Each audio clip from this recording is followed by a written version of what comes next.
Today's Crypto for Advisors.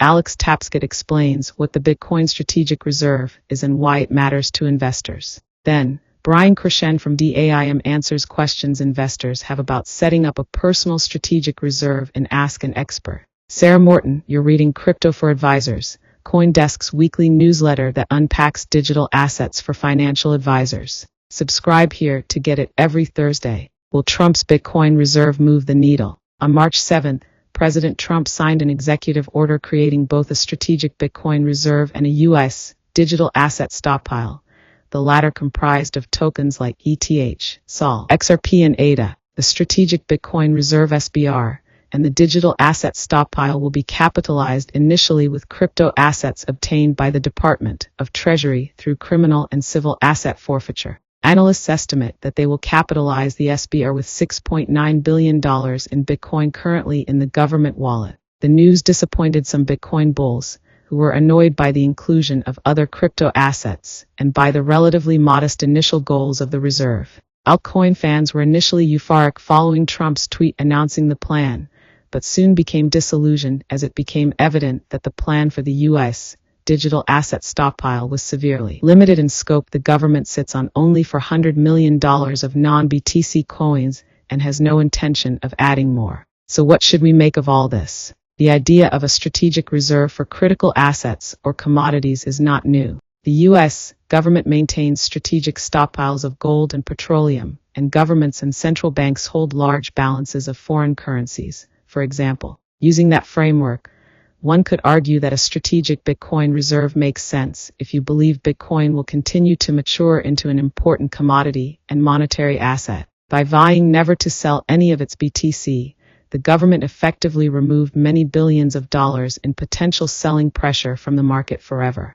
What's more, they are sending a signal to other governments that this is a reasonable way to treat seized Bitcoin, labeling it strategically important. And this could just be the start.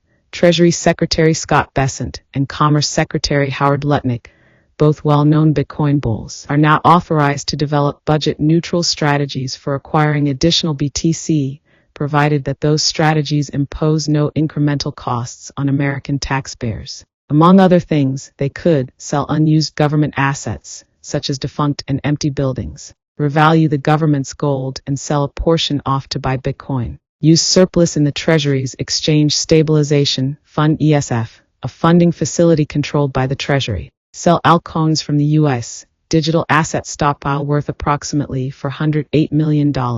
Use a portion of tariff revenue, such as that affecting the import of Bitcoin mining equipment. If implemented, these programs could significantly increase the size of the SBR. What about the digital asset stockpile? One could argue that platforms like Ethereum and Solana are becoming more strategically important to the U.S. A digital asset stockpile could help future-proof the government and signal to the industry that they are a model user of new technology, akin to the federal government in the 1990s launching its own website. Perhaps. But so far, it looks like the government has put very little thought into the digital asset stockpile and has actually said it may even sell these digital assets to bolster the SBR. For investors, the Strategic Bitcoin Reserve is neutral short-term and potentially positive long-term if it can scale through budget-neutral mechanisms. As for the digital asset stockpile, we simply do not know enough to make a judgment one way or the other. The government may grow the asset base through revenue-neutral mechanisms,